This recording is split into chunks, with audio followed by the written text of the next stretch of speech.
할렐루야, 반갑습니다. 지난 한 주일간도 하나님 은혜 가운데 평안하셨습니까?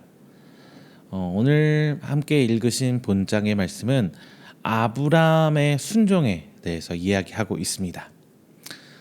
아브라함은 자식까지 아끼지 않고 하나님께 드리려는 장면을 되게 강조하다 보니까 어떻게 하다 보니까 성경의 주제 제목, 성경의 주인공, 초점인 하나님이 아니라 아브라함으로 이 초점이 싹 변경된다는 느낌이 납니다. 아브라함을 불러 말씀하시는 하나님. 자, 오늘 본장에 나오는 이 장면은 처음 아브라함을 불러서 하란을 떠나라는 떠나라 명령하시는 그 장면과 유사합니다. 떠나라, 데려가라. 자, 이 두 명령으로 시작하는 장면들입니다. 너의 고향, 너의 친척, 너의 아버지의 집, 이렇게 시작해서 오늘 본장에서는 내 아들, 내 사랑하는 독자 이삭, 이렇게 떠나는, 그리고 데리고 가는 대상을 분명히 하는 구조도 비슷하게 보이고 있습니다. 마지막으로 보여줄 곳이라는 명확하지 않은 목적지를 아브라함이 떠나는 장면에서 아브라함을 떠나는 장면, 하란을 떠나는 장면과 비슷하게 오늘 본장에서도 모리아산, 일러준 한 산, 뭐 이렇게 명확하지 않은 행성지를 알려주시면 명확하지 않은 행선지를 이야기해주고 있어요. 그러니까 목적지가 분명하지 않은 대로 가라고 하는 것까지 비슷하다는 말씀입니다. 자, 분명한 것은 어떤 불확실성, 정해지지 않은 곳, 목적지를 향한 아브라함의 믿음을 통해서 우리가 알도록 하신 것과 아끼는 것까지 바치는 순종을 보이는 믿음을 통해 이제 우리가 하나님을 알도록 하는 점이 유사한 점입니다. 이 두 사건은 모두가 자신의 전부를 부정하는 행위라고 할 수 있습니다. 앞서서 하란을 떠나는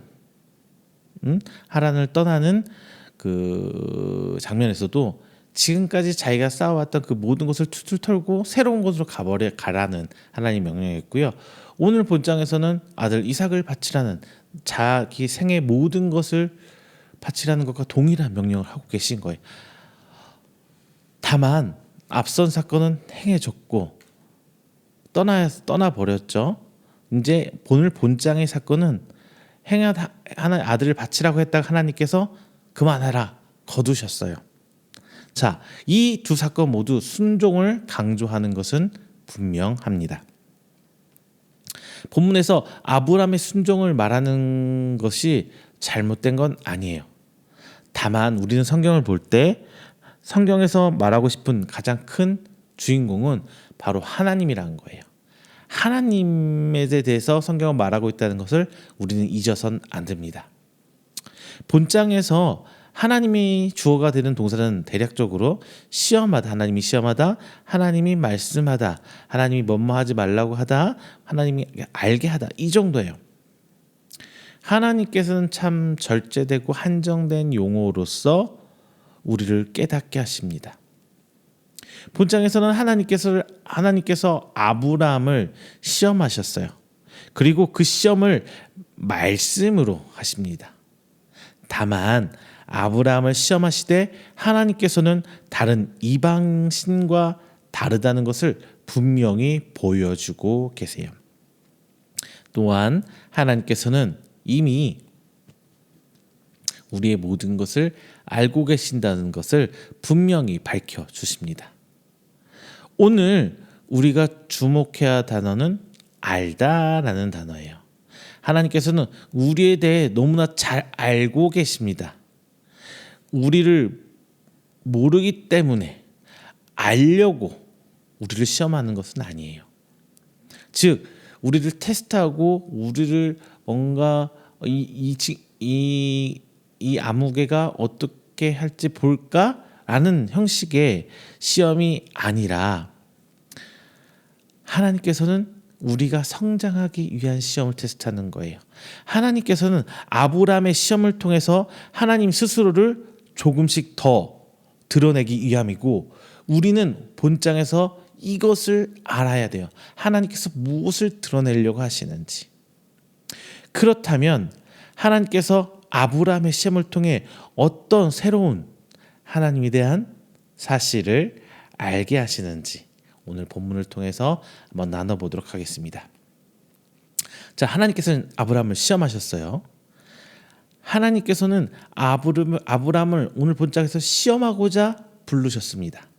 아들, 독자, 이 소중한 아들인 이삭을 바칠 것을 명령하셨어요. 이미 아브라함에게는 이스마엘이라는 이삭과 다른 배다른 아들이 하나 더 있었죠. 하지만 성경에서는 이삭을 분명히 뭐로 표현해요? 독자라고 이야기합니다. 아들이 하나밖에 없다는 거예요.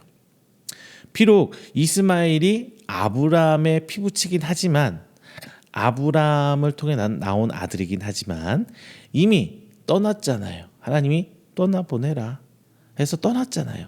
그래서 상속권이 없는 사람이 됐어요. 이미 아브라함의 재산을 상속할 수 있는 그 상속권이 없는 사람이 되었을 거예요. 그리고 오늘 본문에서 이삭을 독자라고 명시하면서 아브라함을 더욱더 자극하게 됩니다. 하나님께서 이스마엘도 떠나보내라 하셨죠. 근데 그나마 남은 아들 하나, 누구? 이삭을 바치라고 하는 거예요. 아브라함을 막 자극하는 거죠. 독자라고 분명히 부르면서 너 아들 하나밖에 없는데 그거 나한테 바쳐. 이런 식이란 말이죠. 하나님께서는 아브라함이 상상할 수 없는 최고의 일종의 심리 테스트를 하고 계신 겁니다. 여기서 우린 짚고 넘어갈 것이 있어요. 이스마엘은 아브라함이 하나님 뜻을 이루고자 한 아들이에요. 아브라함이 하나님 뜻을 이루고자 했어요. 반면 이삭은 뭐예요? 하나님께서 온전히 주시겠다고 하던 그 아들이에요. 오직 하나님의 약속의 성취로 태어난 아들입니다. 하나님께서는 말이죠, 하나님 것으로 우리를 시험하세요. 왜냐하면 그것은 온전히 하나님의 것이기 때문에 하나님이 그것에 대한 권리를 주장하기에 정당하기 때문입니다. 우리는 여기서 하나 깨달아야 할 게 뭐가 있냐? 하나님은 인간의 것, 내 노력으로 이뤄낸 무언가를 탐하시는 분이 아니라는 거예요. 하나님은 오직 하나님의 주신 것으로 우리를 시험하시는 겁니다. 이삭은 아브라함에게 어떤 아들입니까? 이삭은 아브라함의 삶의 목적이자 의미, 그리고 인생의 결정판이죠. 아브라함은 이삭 때문에 삶의 보람을 느꼈어요. 고향과 자신이 태어난 그 고향, 그리고 자신의 아버지로부터 물려받을 수 있는 그 모든 것들이 있는 하란 땅을 떠났어요. 그리고 정처 없이 떠돌이 생활을 한 게 바로 아브라함입니다. 그런 이 떠돌이 생활을 하던 아브라함에게 어떤 위안이었고 보상이었던 게 바로 이삭이에요. 아브라함의 가장 소중한 것은 바로 이 이삭이었단 말입니다. 하나님께서는 바로 이 이삭을 바치라고 하고 있는 거예요. 문제는 아브라함을 하단에서 이제 불러내시고 이삭을 주신 하나님이 이제 조금 시기하는 하나님이실 수도 있다는 거예요. 하나님의 질투는 아브라함에게만 한정된 것은 아닙니다. 우리 삶에서도 얼마든지 경험하실 수 있어요. 설사 하나님께서 우리에게 주신 것일지라도 만약 그것이 하나님 내 인생의 내 삶에서 그 하나님보다 더 우위에 있다면 하나님은 언제든지 시기하며 질투할 수 있어요. 지금 우리의 자녀들 혹은 하나님이 내게 주신 뭐 사업장이 될 수도 있고요. 하나님이 내게 주신 뭐 직장, 뭐 여러 가지 명예, 권력, 뭐 이런 게 다 내가 욕심낼 수 있는, 내가 목표로 할 수 있는 이 모든 것들을 다 하나님께서 하나님보다 우리가 그 더 우선시한다면은 하나님께서는 질투하실 수 있어요. 이 시점에서 우리 삶에서 가장 소중한 것이 무엇인지 한번 여러분 떠올리시길 바랍니다. 그리고 그것이 혹시 하나님의 자리를 차지하고 있지는 않은지 생각해 보시길 바랍니다. 또 설령 하나님의 자리를 위협하고 있지는 않을지라도 그것이 하나님으로부터 소유권, 시험을 지난 것인가에 한번 묵상하며 생각해 볼 가치는 저는 충분히 있다고 생각합니다. 그리고 아브라함은 3일 길을 가야 했죠. 3일 길을 딱 갔습니다. 그냥 집 가까운 데서 적당한 데서 뭐 이 당시에 성전이 있었던 것도 아니에요. 어떤 특별히 뭔가 해야 될 제단이 만들어진 시기도 아닙니다.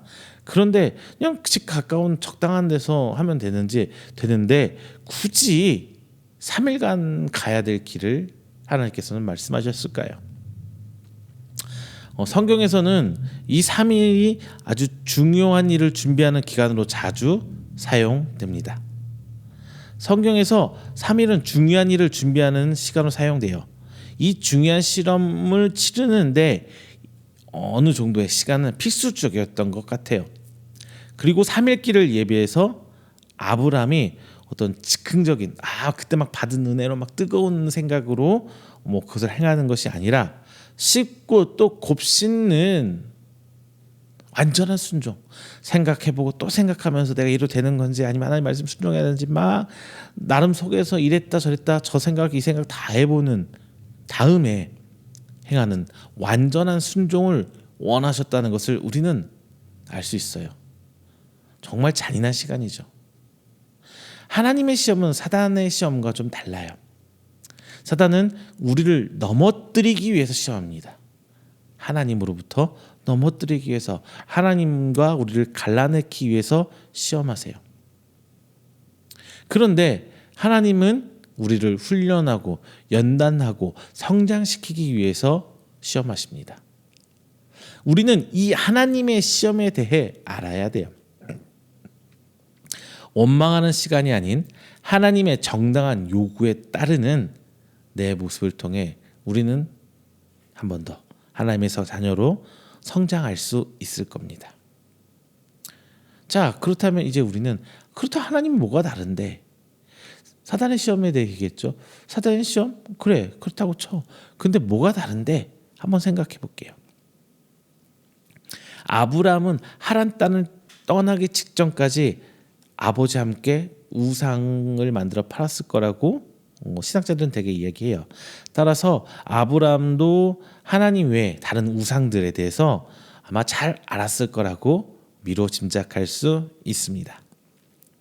학자들이 말하기를 당시 아브라함 그 시절에는 인신제사, 즉 사람을 곡물로 바치는, 사람을 제물로 바치는 이러한 종교적 행위가 근동아시아, 즉 이스라엘 그 팔레스타인 지역, 그 지역에 만연했을 거라고 이야기합니다. 아브람도 다른 신들의 제사에서 어떤 사람을 곡물로 바치는 이 제사를 알았을 거예요. 그렇죠? 그래서 하나님께서 이삭을 요구하는 것을 무리 없이 받아들였을 거예요. 다만 왜 하필 나여야 되고 왜 하필 이삭이어야 되는지 제물이 차라리 이스마엘을 바치면 낫지 않았을까? 뭐 이런 생각 아마 했을 거예요. 분명히 고민했을 겁니다. 당시 이방신들, 우상들에게 바친 제사는 조건을 위한 제사였어요. 조건, give and take, 주고받는 게 분명했어요. 그런데 하나님은 달랐어요. 자, 이방신들은 뭐를 해요? 너희가 이렇게 하면 내가 이렇게 해줄 것이야 라는 식이에요. 근데 하나님은 이런 조건이 없어요. 그냥 해라. 그리고 너희가 이렇게 하면 이렇게 해줄 것이다가 아니라 믿고 순종하고 나아간다면 나머지는 내가 알아서 해줄게. 근데 그 하나님께서 내가 알아서 해줄게의 기준은 우상들이 약속하는, 이방신들이 약속하는 그런 세상에 속된 그런 복하고 괴를 달리해요. 다 그래요. 굉장히 극회를 달리합니다. 성경에서 잘 먹고 잘 살았다가 몇 명이나 나오나요? 욥도 그 시험 당하고 결국 나중에 다 했지만 다른 또 더 많은 자식들을 낳고 더 많은 재산을 불렸다고 하지만 내 자식을 잃고 내 가족을 잃었는데 그의 마음이 어땠을까요?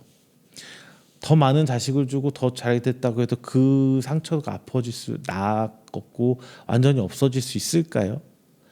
사람이라면 불가능해요. 진짜 어떻게 그게 가능해요? 우리가 생각하는 다윗 생각해 볼게요. 다윗 왕이 되기까지 별별 수모를 다 당하죠.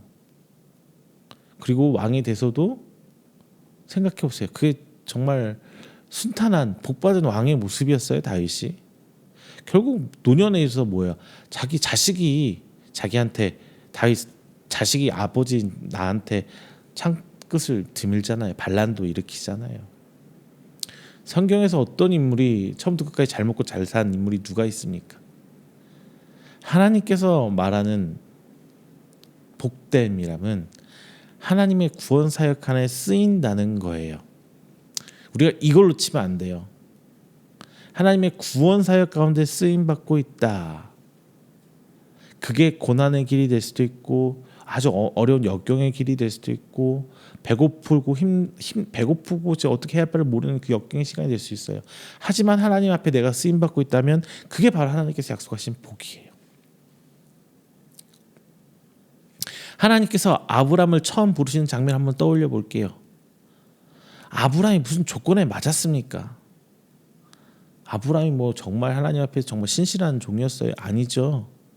그냥 하나님 우리가 생각할 수 있는 그 일반적인 조건하고 정반대의 인물이었어요. 심지어 우상을 만들어 팔던 그 가족의 일원이었어요.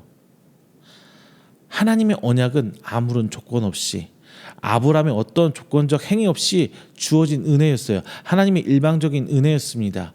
여러분 우리가 하나님께서 우리를 부르실 때도 생각해 보세요. 내가 뭔가 하나님께 잘하고 막 평생에 걸쳐 뭘 했기 때문에 그러셨나요? 아니에요. 그건 그냥 하나님의 선택이고 하나님의 일방적인 은혜예요.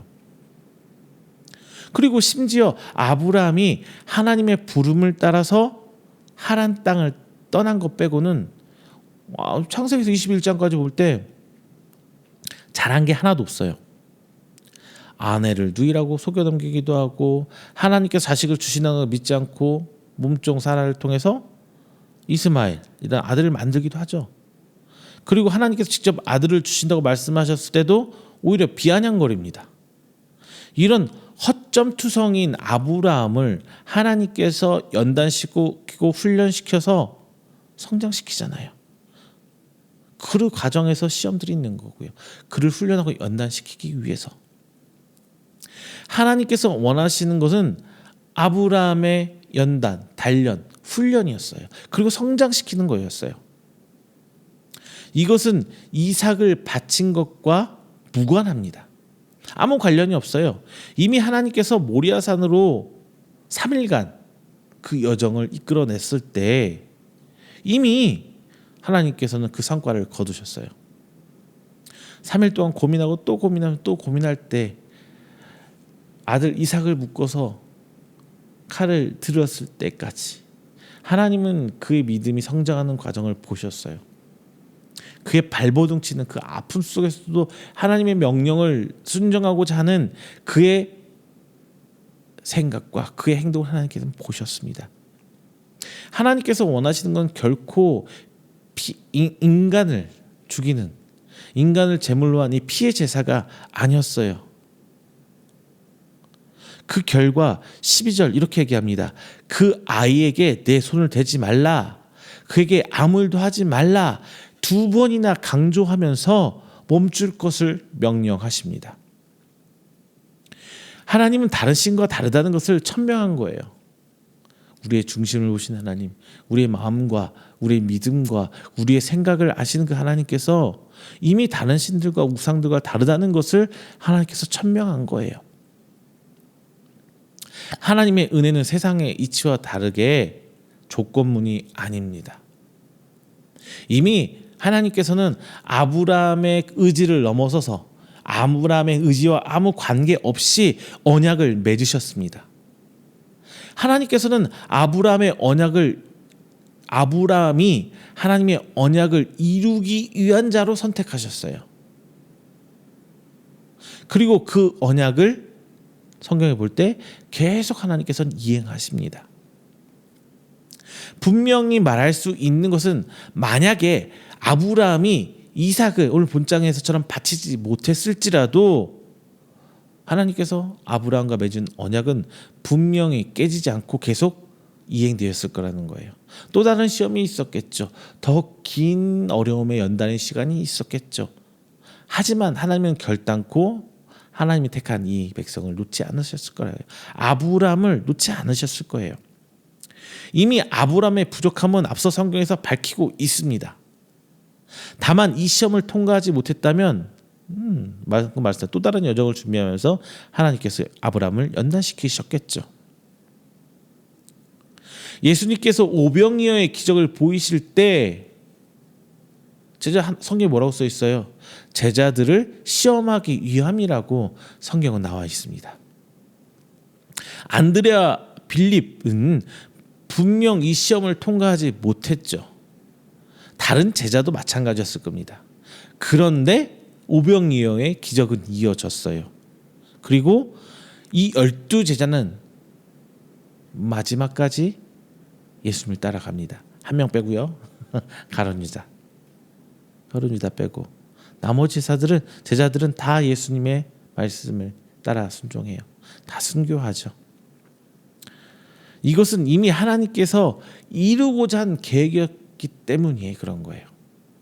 그 과정에서 우리가 시험에 통과할 수도 있고 통과하지 못할 수도 있어요. 하지만 하나님께서 계획하신 바를 이행하신다는 것. 우리는 이걸 믿고 가야 되는 거예요. 하나님께서 우리를 선택하셨다는 것. 그리고 내가 연약해서 그 시험에 통과하지 못했을지라도 내가 내 자녀까지 하나님께 바치지 못했을지라도 하나님께서는 여전히 그 언약을 이행하실 거라는 겁니다. 아마도 내가 순종하지 못한다면 그것마저도 하나님께서는 이미 알고 계셨을 거예요. 그리고 그 내가 이행하지 못한 순종은 내가 하나님 앞에 성장하기 위한 그 과정의 일부분이 있을 거고요. 하나님은 세상 어떤 우상들, 어떤 신들과도 다릅니다. 우리의 어떤 행위를 통해서 우리를 쓰시는 것이 아닙니다. 하나님의 선택에 따라 우리를 쓰시고 계신 것뿐이에요. 다만 우리는 하나님의 시험을 통해 연단받고 성장해야 합니다.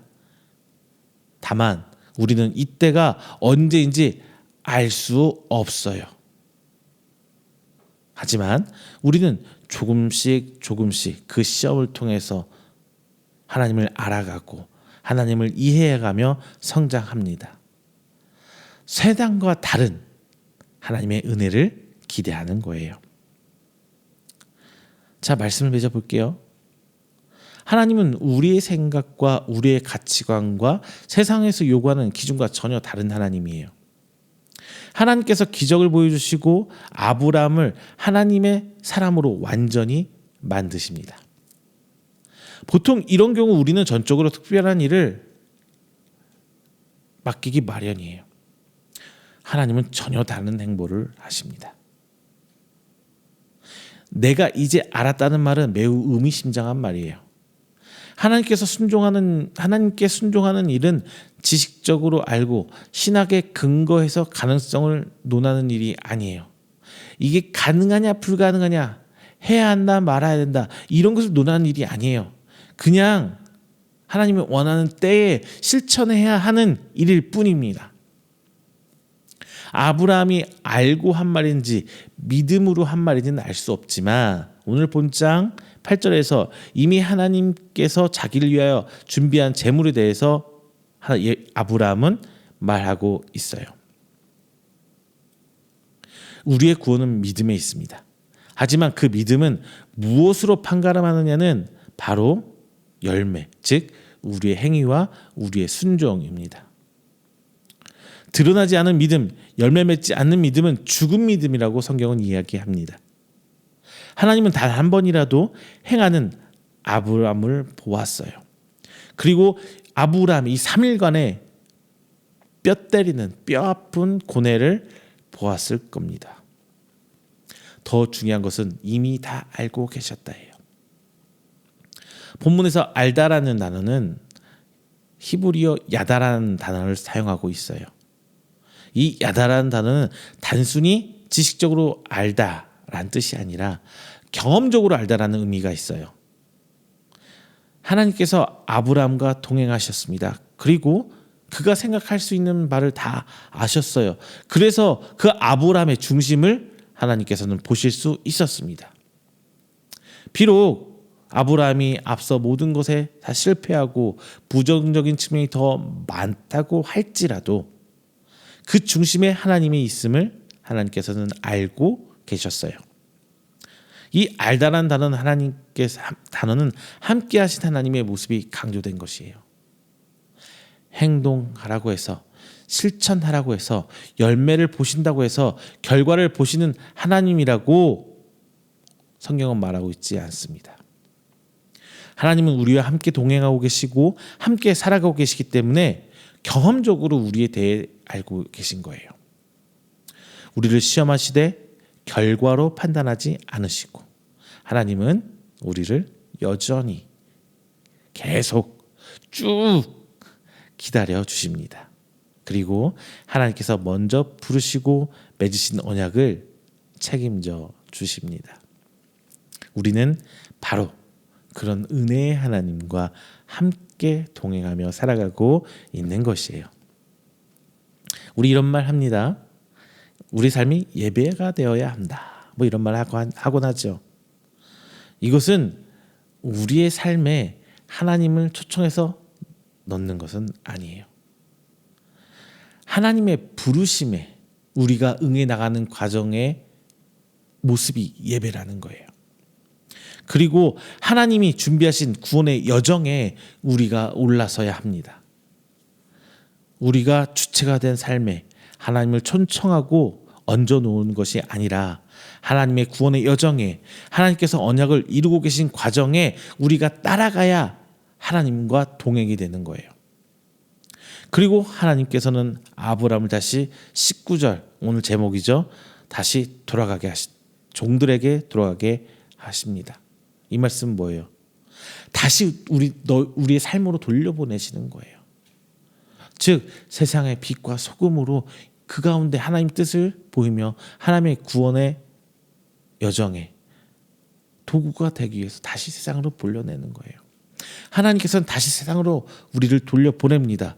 우리가 원하지 않았던 우리를 부르신 하나님, 지금 오늘 이 시간 함께 예배드리는 우리 모두는 이미 이 하나님의 부르심에 응해 우리의 모든 것을 내려놓고 그 긴 구원의 여정을 시작했습니다.